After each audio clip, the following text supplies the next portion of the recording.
Hi నమస్తే welcome to red TV. నేను మీ ప్రత్యూష. ప్రస్తుతం మనతోని సీనియర్ జర్నలిస్ట్ అయిన భరద్వాజ్ గారు మనతో ఉన్నారు. సార్తో మాట్లాడి మరిన్ని విషయాలు తెలుసుకుందాం. నమస్తే సార్. నమస్తే. సార్, ప్రస్తుతం అయితే మన తెలంగాణలో సీఎం రేవంత్ రెడ్డి గారు డ్రగ్ రహిత తెలంగాణగా మార్చడం కోసం చాలా కార్యక్రమాలను ప్రవేశపెడుతున్నారు. దానికి చాలా మంది సెలబ్రిటీస్ కూడా హాజరవుతున్నారు. మరి దీని గురించి కొంచెం మన ప్రజల కోసం చెప్తారా? డ్రగ్ రహిత తెలంగాణ లేకపోతే డ్రగ్ రహిత భారత్ అనేటువంటి ఐడియాలజీ బాగానే ఉంటుంది, కానీ అది ఇంప్లిమెంట్ చేయటం, అసలు డ్రగ్స్ ఈ స్థాయిలో సర్క్యులేట్ ఎందుకు అవుతున్నాయి, ఎలా అవుతున్నాయి అనే దానికి సంబంధించినటువంటి ఏ రకమైనటువంటి వివరాలు ప్రజలకు తెలియదు.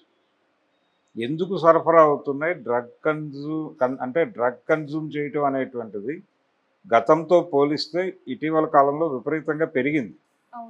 ఈ పెరగటం అనేది పర్టికులర్గా గత 15 సంవత్సరాల నుంచి చాలా విపరీతంగా పెరిగింది.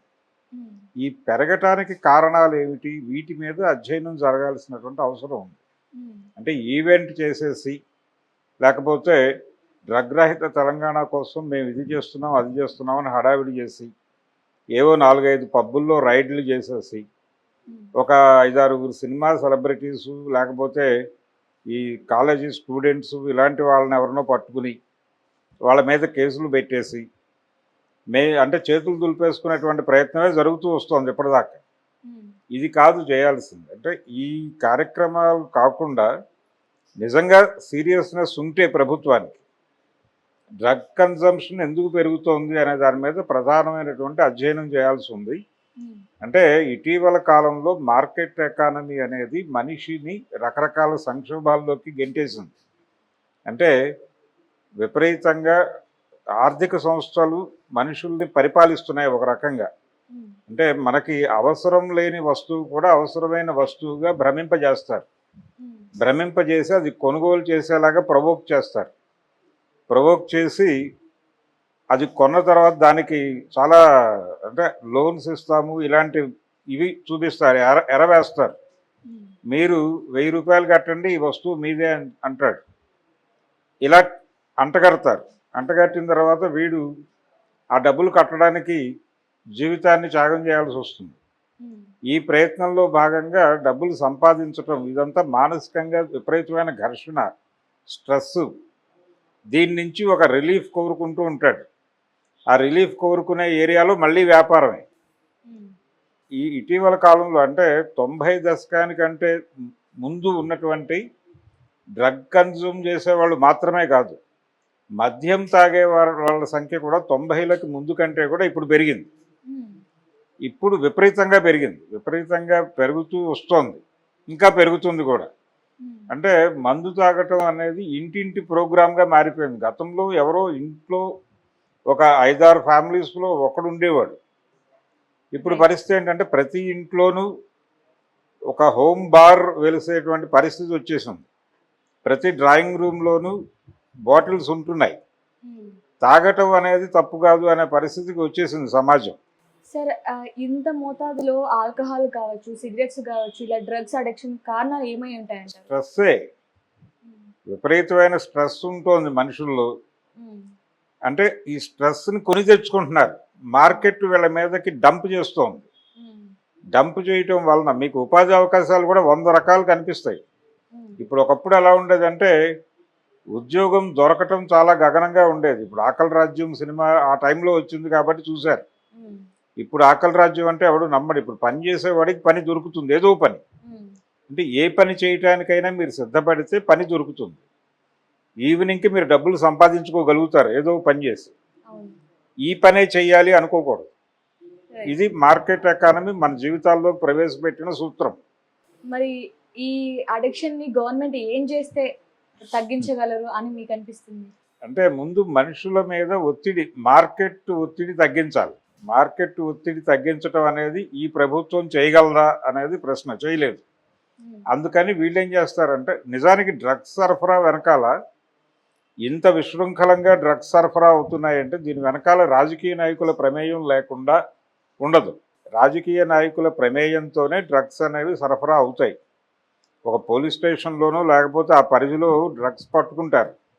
పట్టుకున్న తర్వాత ఎవరో ఒకళ్ళు ఇన్ఫ్లుయెన్స్ చేసి దాన్ని ఏదో పద్ధతిలో బయటకు తీసుకొస్తారు.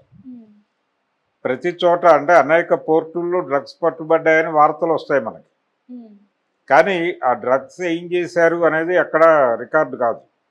అంటే దాన్ని తీసుకెళ్ళి సముద్రంలో పారేశారా, ఇంకెక్కడైనా నాశనం చేశారా, తగలబెట్టారా, ఇలాంటి వార్తలు మనం చదవం. డ్రగ్స్ పట్టుబడ్డాయి అని మాత్రమే చదువుతాం. ఆ పట్టుబడ్డ డ్రగ్స్ మళ్ళీ వచ్చేస్తాయి సర్క్యులేషన్లోకి. ఈ రావటం వెనకాల పొలిటీషియన్స్ ప్రమేయం అనివార్యంగా ఉంటుంది. డబ్బులు ఉంటాయి దీని వెనకాల, విపరీతంగా డబ్బులు వస్తాయి వీళ్ళకి. డ్రగ్ బిజినెస్ నుంచి వచ్చే డబ్బులు రాజకీయాల్లో విపరీతంగా పెట్టుబడిగా మారుతోంది. ఇది వాస్తవం. అది కాంగ్రెస్ పార్టీ అయినా బీఆర్ఎస్ అయినా అన్ని పార్టీలకి దీనిలో వాటాలు ఉన్నాయి. ఈ పార్టీ ఆ పార్టీ అనడానికి లేదు, అన్ని రాజకీయ పార్టీలకి డ్రగ్ బిజినెస్లో షేర్లు కలవు. అందుకని వీళ్ళు ఏం చేస్తారంటే అప్పుడప్పుడు ఇలా ఈవెంట్స్ చేసి, అలాగే సినిమా సెలబ్రిటీస్లో ఇప్పుడు మొన్న శ్రీరామ్ అనేటువంటి నటుడు చెన్నైలో దొరికాడు డ్రగ్స్తో. దొరికాడు, అతను ఒప్పుకున్నాడు కూడా, నేను కన్జ్యూమ్ చేయటమే కాదు, నేను పెడ్లర్ని కూడా అన్నాడు. అంటే సర్క్యులేట్ చేస్తాడు కూడా, అతను అమ్ముతాడు. ఆ బిజినెస్లో ఉన్నాను నేను అని చెప్పి ఒప్పుకున్నాడు. అతను కన్ఫెషన్ స్టేట్మెంట్ ఇచ్చాడు. నేర అంగీకారం అంటారు దాన్ని, నేర అంగీకారం చేశాడు అతను.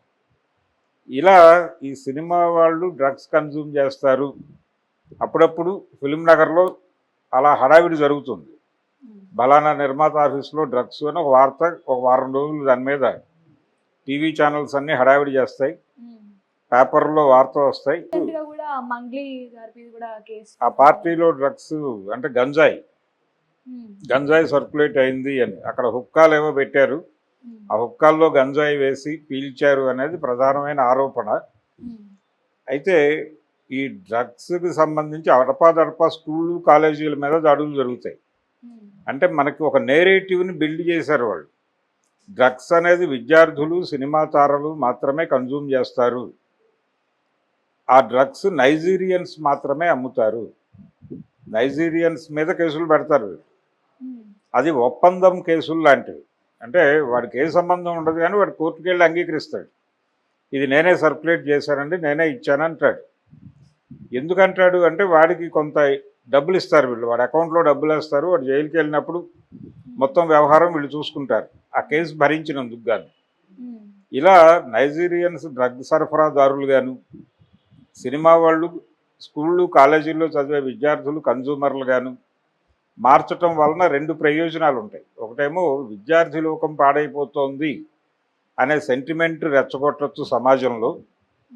రెండోది సెలబ్రిటీస్ అందరూ ఇలా అయిపోతున్నారు అని చెప్పచ్చు.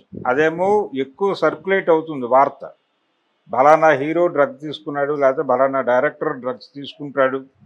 ఇది విపరీతంగా అటెన్షన్ గ్రాప్ చేస్తుంది. రెండో వైపు విద్యార్థులు డ్రగ్స్ అలవాటు పడుతున్నారు అనేదేమో బాధ కలిగిస్తుంది. అందుకని ఈ రెండిటి మీద వాళ్ళు మాత్రమే డ్రగ్స్ తీసుకుంటారు. ఆ వార్తలు తప్ప మీకు బలానా సెక్రటేరియట్లో బలానా సెక్షన్ ఇన్ఛార్జ్ డ్రగ్స్ తీసుకుంటున్నాడు అనే వార్త మనం ఎప్పుడైనా పేపర్లో చూసామా? మన జీవితంలో చూడం. లేకపోతే సీఎంఓ చీఫ్ మినిస్టర్ గారి ఆఫీస్లో కూడా డ్రగ్స్ తీసుకునే వాళ్ళు ఉండొచ్చు. డ్రగ్ కన్జ్యూమర్ అయినంత మాత్రాన్ని వాడేమి రోజువారీ అలా కనిపించడు, మెల్లో వేసుకుని తిరగడు. కానీ ఒత్తిడి అనేది సర్వవ్యాపితంగా ఉంది. ప్రతి చోట ఒత్తిడి ఉంది. ఒత్తిడి ఉన్న ప్రతి చోట ఏదో మేరకు ఈ మాదక ద్రవ్యాల సరఫరా ఉంది. అందుకని మనకి లిక్కర్ కన్జంప్షన్ పెరగటానికి కారణం అదే. అలాగే స్మోకింగ్ హ్యాబిట్ పెరగటానికి కారణం అదే. ఈ డ్రగ్ సరఫరా జరగటానికి కారణం అదే. ఈ ఒత్తిడి అనేది మార్కెట్ ఎకానమీ ఉన్నంతకాలం తప్పదు. మార్కెట్ ఎకానమీ నుంచి దేశం బయటపడటానికి మార్గం వీళ్ళెవరూ అన్వేషించే పరిస్థితుల్లో లేరు. అందుకని మన ఖర్చీఫ్తో మన కళ్ళు తుడుచుకోవటానికి అప్పుడప్పుడు ఇలాంటి కార్యక్రమాలు పెడతారు. ఈ శిల్పకళా వేదికలో పెట్టే కార్యక్రమం కూడా అలాంటి కంటి తుడుపు కార్యక్రమమే. అంతకు మించి దానివలన ప్రయోజనం ఏమీ ఉండదు. నిజమైన ప్రయోజనం సాధించేటువంటి కార్యక్రమాలు వీళ్ళు టేకప్ చేయరు. Thank you. Thank you.